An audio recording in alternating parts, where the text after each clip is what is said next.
Hi, Judy from Witchpeace Craft. Welcome to my yarn adventure, movie and stitch for the letter D. Yes, I said for the letter D I would be watching the Australian light-hearted comedy The Dish. I've done that, and here's my review. So, The Dish. A group of scientists on a remote Australian sheep farm are the globe's only hope of obtaining pictures of man's first steps on the moon. I hadn't seen this movie before, but I really have always liked the soundtrack. Now, the radio telescope at Parkes Observatory in New South Wales was used by NASA throughout the Apollo program to receive signals in the southern hemisphere, along with NASA's Honeysuckle Creek tracking station in Canberra. Now, Parkes has assisted NASA again in the past, in the future, recently. I think the last time I heard of them helping out was with the Mars rover program. Now, it is based on a true story. I'll read you the synopsis. The Dish takes a sometimes comical look at different cultural attitudes between Australia and the USA while revisiting one of the greatest events in history. It depicts the activities in a control room of a radio telescope doing a job it was not originally expected to do. The film depicts some animosity between the Australians and the US representative, but they come together as a team when one of the local staff fails to properly service a backup generator, putting their part in the mission at risk. Now, it is loosely based on the historical events. The characters in this movie are fictional, and some of the events have been changed for dramatic effect. So, the accuracy of the movie, I'll go through it. The first steps on the moon. Now, they came from Honeysuckle Creek, the pictures around the world. Basically, Neil Armstrong decided he was going to go early, which put Parkes out of the question because the moon hadn't risen up far enough over the horizon for them to get pictures. So Honeysuckle Creek sent the first pictures and the steps of him walking on the moon around the world. It was about 9.5 minutes into this when Parkes got the signal and took over because it was a better reception and better pictures. And they did that for the next 2.5 hours for the rest of the world to see. Now, I don't know where you guys were or whether you were old enough to see this event, but I was in school and they wheeled the black and white television in for all of us to watch. Things said the same thing for him. You literally were in your classroom watching this on TV for 2.5 hours. Showing my age here. So what was the other things that were different? In the movie, it depicts a power failure. There was no power failure. That's just for dramatic effect. It depicts Prime Minister John Gorton, Australian Prime Minister John Gorton, going to Parkes to congratulate everyone. He didn't do that. He actually went to Honeysuckle Creek. They did, however, operate in high winds, I believe 110 kilometre winds, which is about 68 miles an hour at a 60-degree inclination, which risks the dish, damaging the dish and injuring the people in the observatory. But they had to do that to keep the antenna pointed at the moon to get the pictures, and they did that. Now, this movie stars the beautiful Sam Neill. I like Sam Neill.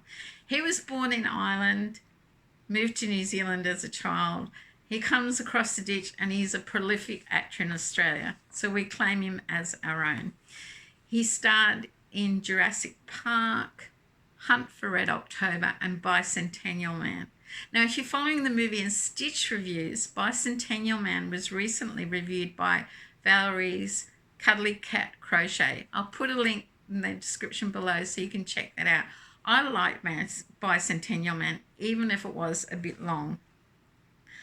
Other cast members, Patrick Warburton is a US representative. In the movie, it depicts one. There were actually more than one here.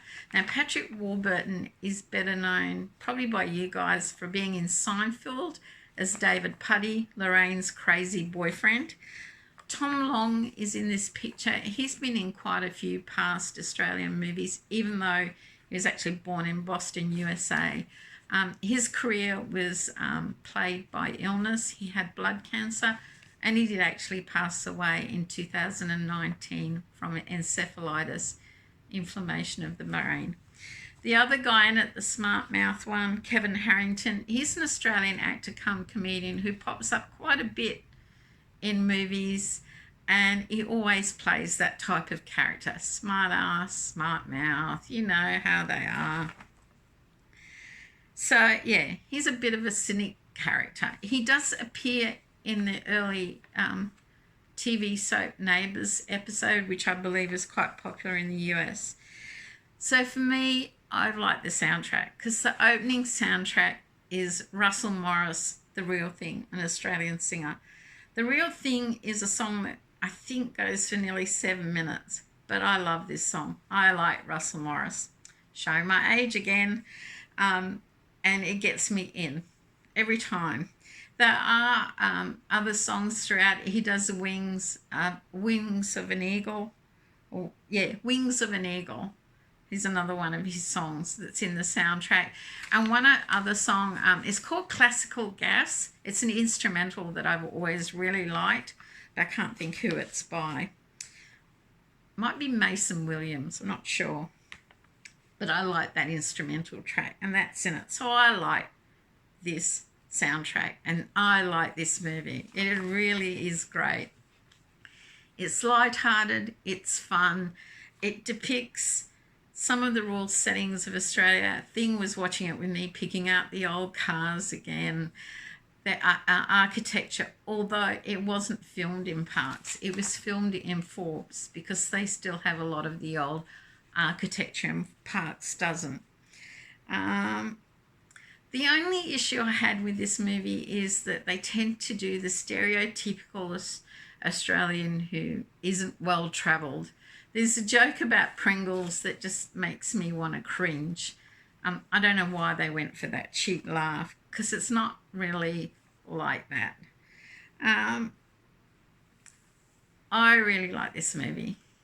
I give it 5 stars. Guys, if you have the opportunity to check this movie out, please do.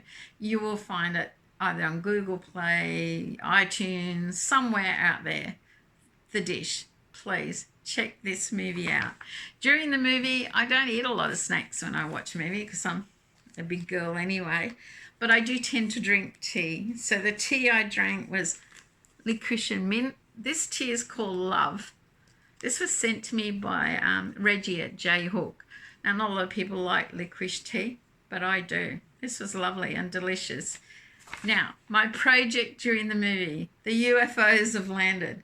I have been using up my stash and tidying up my stash and my yarn, the projects that are shoved everywhere, and I came across quite a few UFOs. One of them I couldn't believe I'd forgotten about. In 2019, I went to the Baltic and I took a project with me, and I thought I took enough yarn, but I ran out of it and had to bring it home. And this is it. This is the project. And I have almost finished it because I'm undecided. Now, it's ice cream, Lion Brand's ice cream yarn, lemon meringue. Now, this particular tutorial, because it is a bag a day tutorial. Can you see that? I love this pattern. You do it that way, and then she recommends you have it that way to get the stripes. It's called Daffodil Dreams Baby Blanket, but I didn't write down the number, but I will put a link to it in the description below. Why is it unfinished? Because I did the single crochet border like she does, and then I did 2 more rows, and I'm undecided as to whether I'll put a little fancy edge on it, because I did the size of what we call a pram or stroller baby buggy blanket, and I am, because I have so much ice cream yarn, Going to try and work to see if I can make a baby beanie to match. But that was the project. It was almost finished when I was in the Baltic, and I probably had to do about that much during the movie, and I finished the border after the movie. But that was my project for Movie and Stitch. The UFO that is, as far as we're concerned, sorry, shook the camera, finished. Guys, I hope you do check out the movies that we review. It is a lot of fun. We are getting ready to go away, and I don't know what the weather will be like. So I have picked movies for E, F, and G in case I'm that bored and don't have anything to do. So for E, I'm going to watch the Australian movie, The Erskineville Kings, which stars a very young Hugh Jackman, Wolverine. I think it's his first dramatic role. I'm going to watch Felony for F, which is a Joel Edgerton movie, probably made about 2013, I think. And for G, Goddess. Now, Erskineville Kings and Felony are dramas, and The Goddess is a musical. And it does star Ronan Keating, another one of the guys I like to listen to and have seen in concert. So there you have it. The dish is done and dusted, and I loved it. And I'm still listening to that soundtrack. Looking forward to seeing Erskineville Kings, The Felony, and The Goddess. So until next time, take care of each other, stay safe, and make sure you have one crafty day watching a movie. Bye for now.